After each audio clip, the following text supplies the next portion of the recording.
There is no reason why Billy Napier should have a job today, but he does, and we're talking Florida Gators all the same.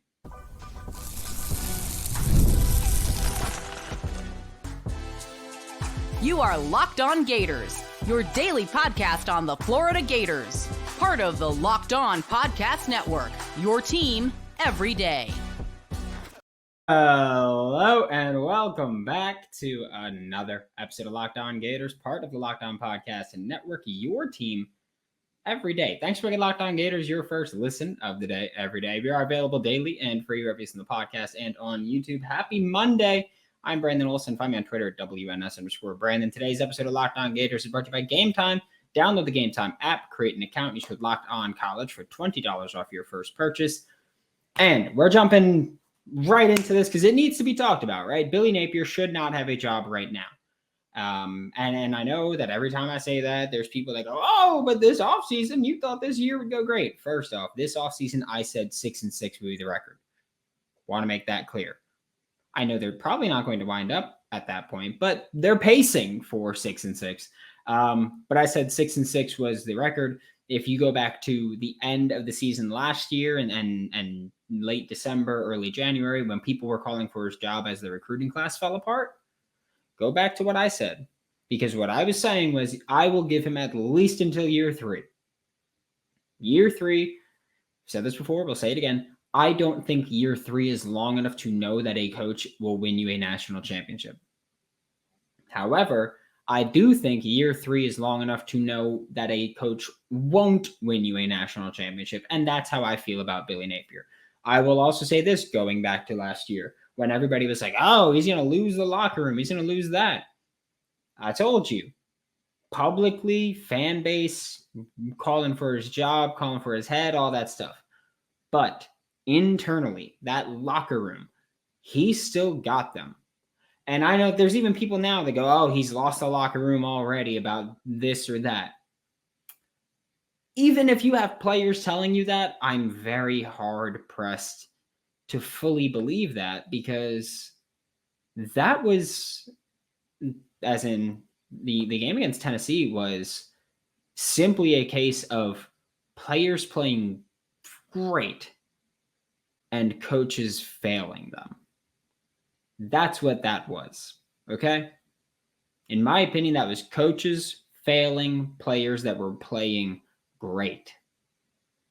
And I don't think there's another way to go about it, really. I think that for all the people that go, oh, execution this, execution that, the execution,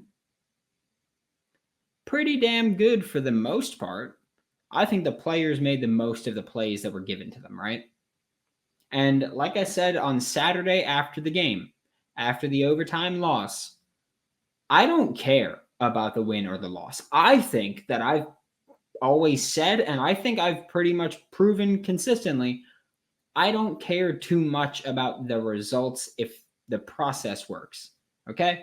And right now, the process is flawed for Florida, okay? That game on Saturday was players outplaying their coaching. I don't think there's another way to describe it. It was players doing their job, but their boss, their manager, their coach was leading them horribly. Play calling failed this team, specifically offensive play calling, okay? I don't think there's another way. We'll talk about the defense later, but I don't think there's another way to word that. The players played great. Offensive play calling failed. The guy getting paid $7.3 million this year failed. It's tough. Like, let's talk about we'll start with the dreaded 4th and 1. Of course, I'm talking about the play where they did the 4th and 1. DJ Lagway handed it to Trey Wilson on a sweep. And here's the thing. I know that the comments right now, you're probably already typing. It was an option. DJ Lagway could have kept it or handed it. Here's the thing. I believe that on that play, it was an option. And if it was an option, DJ Lagway made the right read. Right? I think we can agree on that. However, the issue isn't that DJ Lagway handed it to Trey Wilson. It's that DJ Lagway had the option to hand it to Trey Wilson, or DJ Lagway had to hand it to Trey Wilson. Yeah, because it was either an option and DJ Lagway handed it, or it was a design sweep and DJ Lagway had to hand it, right? So the issue isn't handing it to Trey Wilson. It's that was even an option with a 6'3", 240-pound quarterback in the backfield. Therein lies the issue. It's that you even gave them that possibility. Because think about it. When you have that option, you usually have someone pull or someone not blocked, and that's your read man.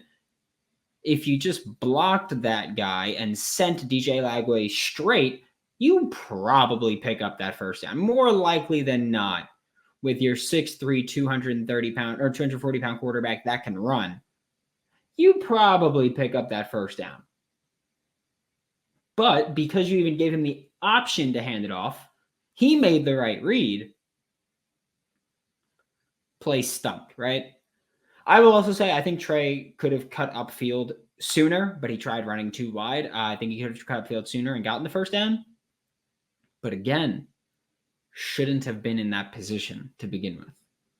That shouldn't have been a possibility to happen. That's my issue. I don't care about, it was an option. That's the bad call.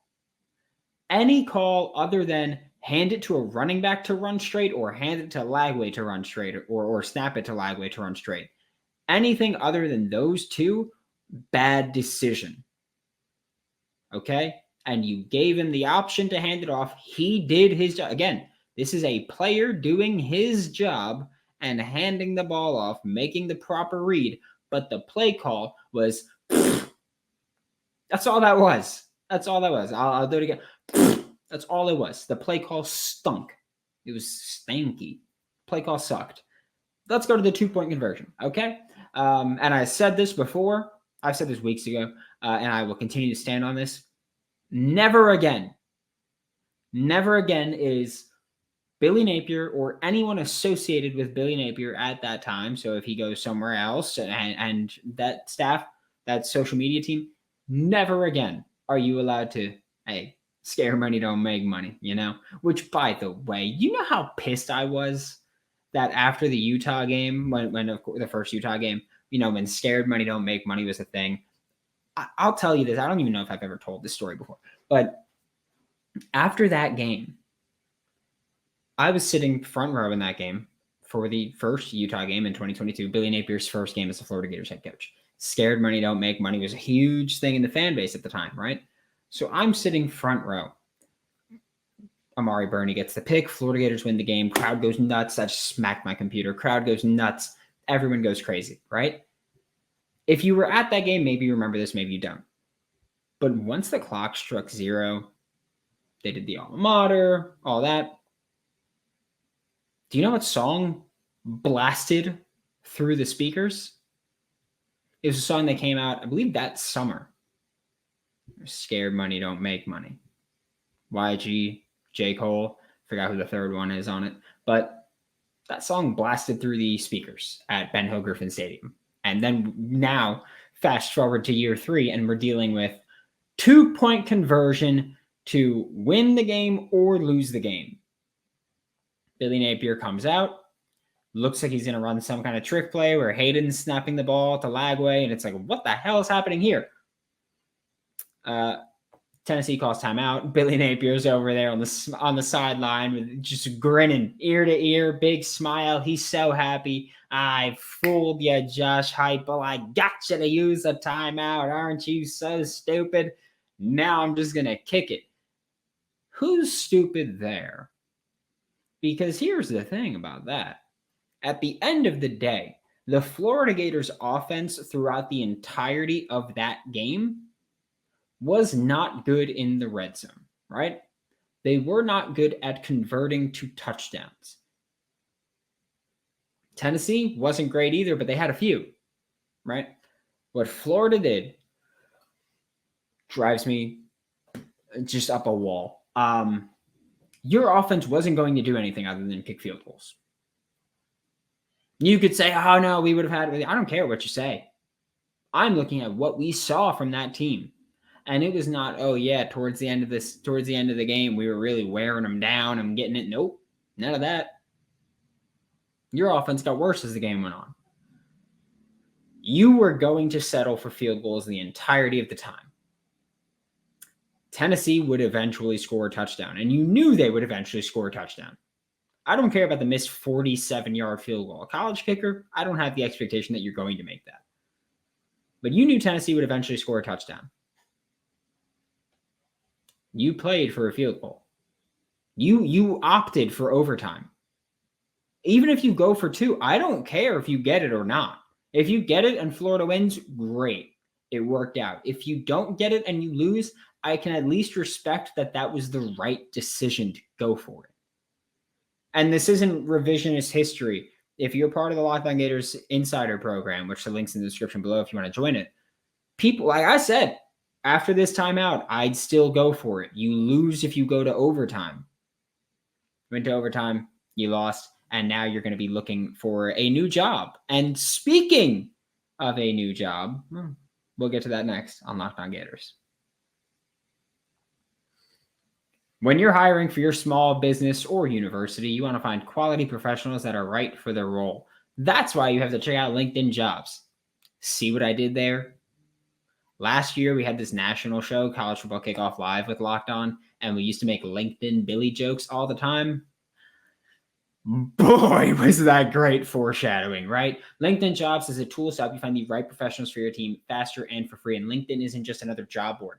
LinkedIn helps you hire professionals that you can't find anywhere else, even those who aren't actively searching for a new job, but might be open to the perfect role. In any given month, over 70% of LinkedIn users don't visit other leading job sites. So if you're not looking on LinkedIn, you're looking in the wrong place. Post your job for free at linkedin.com/lockedoncollege. That's linkedin.com/lockedoncollege to post your job for free. Terms and conditions apply.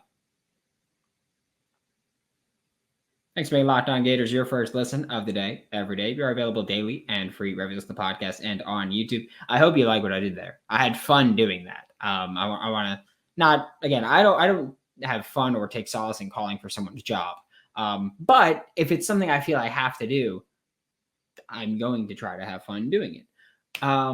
In very unfortunate news, Graham Mertz, I don't think we've got an official word on what exactly the injury is, but the commentators during the game kind of indicated, hey, out for the year. Like you hate to see his college career end like this is what they were saying.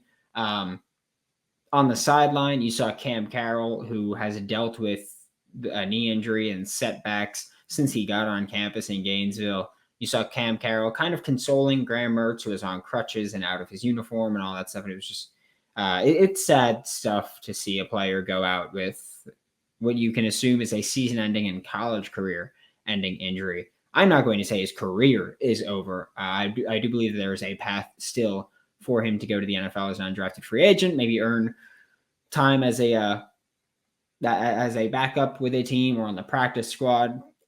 I've seen worse products at quarterback in the NFL in recent years, so I'm not going to rule anyone out. And throughout the week, we will go more in depth on the injury, and we will go more in depth on what seems like it's going to be DJ Lagway's team. It seems like DJ Lagway is going to be QB1 from here on out. And here's another thing. I was someone that was calling for DJ Lagway to start. I know that there's a lot of fans that go, hey, DJ Lagway should start. I really I wanted DJ Lagway to start too, but not due to injury. And I will say this as well. I think the 2-quarterback system was a big benefit for DJ Lagway. I do. I think it allowed him to go in there, play his game, come out, watch the iPad, watch Graham, see things from a different perspective, and kind of learn on the job and be a student and a player at the same time, a student of the game and a player at the same time. Very unfortunate for Graham Mertz. But I will say this. I do understand that, hey, it's probably going to be pretty exciting with DJ Lagway at quarterback right now. However, I also think it's important to acknowledge that he's going to make freshman errors. Like, go back to his interception that he threw against Tennessee, which was a pretty obvious interception. Like when he was getting ready, when he was cocking back to throw the ball, I was like, there's no way it's going there, right? Arian Carter was right in the zone. And here's the thing. Tennessee had defenders there. Arian Carter was there because that was the look that Florida gave them, and it was a bit predictable. And they kind of knew, hey, the ball typically goes here. Bad play call. That was a case of bad execution, because while it was a bad play call and Tennessee had Arian Carter there, you didn't have to throw that ball there. DJ Lagway did throw the ball there. Was a big momentum changing play because Tennessee had just scored. Then you give them the ball back immediately to score again. And it really just went downhill in the second half, which, again, if you're part of the insiders, we spoke about this. The offense really needed to get going in the second half because it was clear Tennessee's offense was starting to figure some things out. There was that drive in the second quarter where Nico had 2 targets open deep downfield and he just missed both of them. Things like that happened. And that, to me, I'm like, okay, great that it was an incompletion, but that just shows, hey, you're breaking a little bit, right? Like there's cracks in the dam. You better watch out there. So I will say that, yeah, Tennessee had defenders there. Tennessee was prepared for that play, but still, DJ Lagway shouldn't have thrown that ball there. And I'm saying that specifically because I'm not saying, oh, DJ Lagway should have taken the check down. DJ Lagway should have ran the ball. DJ Lagway could have done multiple other things. He threw that ball, and he shouldn't have thrown that ball. And now that DJ Lagway is starting, I think that the focus shifts, because at least the way that I approached it when DJ Lagway was coming in for that one drive after Graham Mertz was I kind of looked at it and I went, all right, if DJ comes in and makes a play, great. If he throws a pick, not great, but I understand it. You know, you're the backup. You're getting one drive. You're going to be off the field for the next 20, 30 minutes, however long it's going to take. You're going to be riskier. Now that he's starting and it's going to be his offense, he needs to focus on protection for both the ball and himself. And this is something that I talked about in the Miami game. This is something that I talked about in the Samford game. This is something that I will talk about now, and I talked about after the game on Saturday. DJ Lagway needs to do a better job of protecting himself. Okay? By that I mean, let's go back to the Samford game, okay? Because that was a big talking point where DJ Lagway exited the game temporarily after getting hit in the head. He was going, he ran, he spun, he fell, and then he got hit, and it looked like he was rattled. And I was kind of like, okay, well, he's going to be out for the game because that didn't look good. And then there was another play where he got hit in the back, and it looked like he was pretty banged up there. And my criticism there, my critique there was, you can't do that against Samford because you don't need to do that. Take what you can get. Like, everybody always talks about these games against teams like Samford and any other FCS team, and they go, oh, throw big plays, bomb plays, big plays, explosive plays. That's all we care about. Those are fun, and they work. We saw that against Samford, but that can't be all you're looking for, because when you play a team like Samford, sure, you can take those deep shots, and you can go for those big plays, and you can do those things. But also, you could play safe football and still win the game there. You could just go, hey, we're just going to run the ball, run the hell out the ball. Go. So, that game against Samford, couple tough ones, couple tough hits. Go to the Tennessee game, and I think that there were some more glaring issues as well with his running. He's not a bad runner at all, but he spent too much time running horizontally. You know, there was one play, I forgot exactly what the timestamp was, but he's running, and then he's 2 yards shy of the first down, and he starts running to the sideline. And he's like, he's playing college football 25. He's like, oh, I could just outrun them to the side and then run up. It's like, just get the first down. Go. You get north-south. Get what you can. Slide. Simple as that. Like, I understand you're a giant. You're a unit. You can truck people. Cool. You don't have to do it at all times. Okay? You don't have to run horizontal. If you're going to be trying to truck people, just get north-south, because I promise you, people don't want to get in the way of 6'3", 240. It's scary to do that, okay? But I think that DJ doesn't do a good job of protecting himself right now. Slide earlier. Get north-south. If you're running horizontally, you're not picking up yardage, and you're opening yourself up to hits. And you're opening yourself up to someone coming up behind you and punching the ball. There's so many bad things about that just get north-south, slide when it's time to slide. If you're trying to go, hey, I need this first down, then go truck at that point.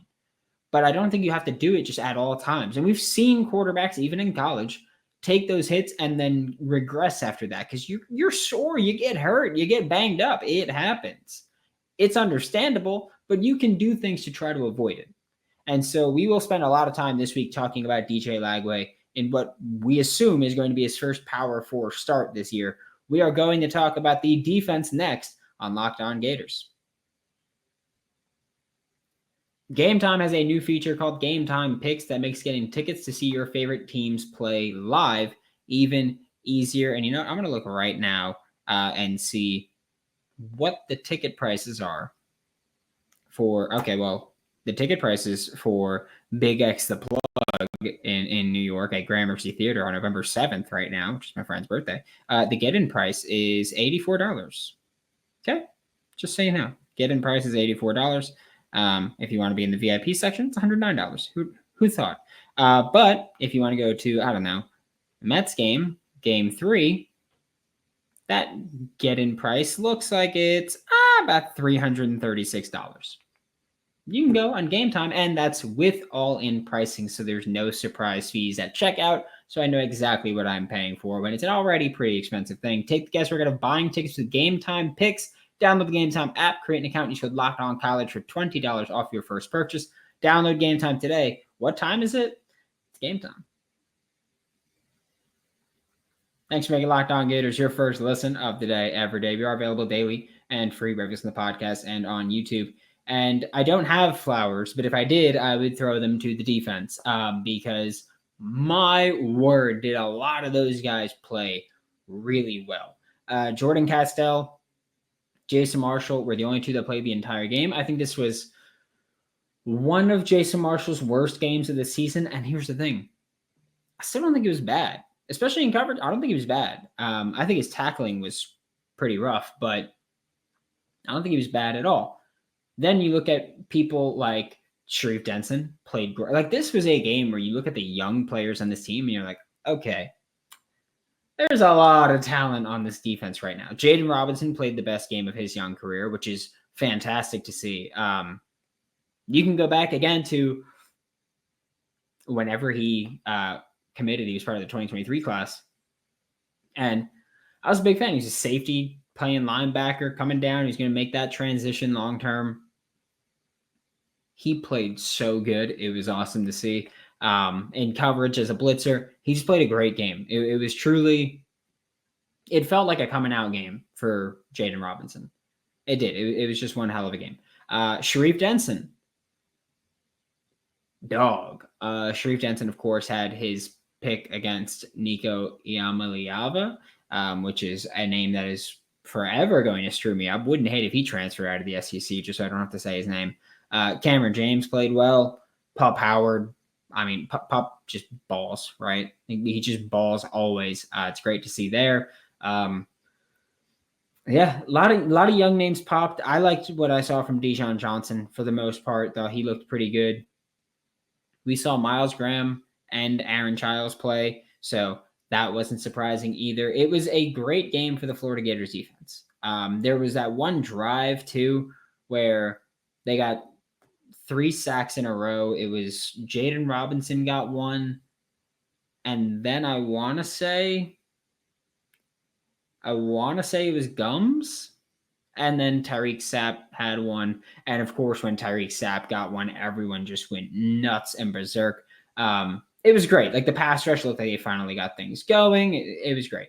I will also say this. I kind of hinted to this last week, or not even hinted to this last week. I speculated last week that Austin Armstrong was calling the defense. just because, again, stylistically, it felt a lot more like an Austin Armstrong defense. Like it felt like it looked like, but was executed better from last year's defense. Like it looked similar schematically to last year's defense, but executed better. And the first month of this season, that's not how it felt. Like it looked like a Ron Roberts defense this year, which I know that a lot of people, or two people in the comments of the live show on Saturday night, maybe technically Sunday morning, depending on when we wrapped up, because we went for 40 minutes on Saturday night. They were like, oh, you love the Ron Roberts hire. I loved the Ron Roberts hire as someone that is going to oversee what Austin Armstrong does, not as the defensive coordinator and defensive play caller. Wanted Armstrong to do that. And Armstrong, I mean, he has to be back at it. Again, I'm not even confirming anything. I'm just saying when I look at this defense, this is an Austin Armstrong defense right now. Okay? They're playing a hell of a lot better right now. These past 2 weeks, way better defensively than the first 4 games. That's how I'm looking at it, how I'm piecing things together. There were still coverage lapses that need to be fixed. Those 2 big plays that Nico missed the throws. There were multiple plays where it was, 3rd and short, 2nd and 3, whatever it was. And DBs are playing so far off. I have nothing against Jack Pyburn, but I hate seeing him line up as an off-ball player and playing in coverage. I think he doesn't have the spatial awareness in coverage to play there consistently. So I hate that. Coverage lapses need to be fixed, but if you can keep the pass rush going the way that it was going when you were using 4 down linemen or 4 line players, your defense can be pretty good. Like you can win some games you probably shouldn't win. You can do that. But the Florida Gators need to improve a lot in quite a few areas. Defense, they've taken those big steps in the past couple of games. They've improved. They look fiery. They look significantly better. The youth is playing great right now. Need more. Also, Jason Marshall Jr., again, I know I've said this before, but he deserves his flowers right now. Like he's playing really freaking great. He's just straight up playing good football right now.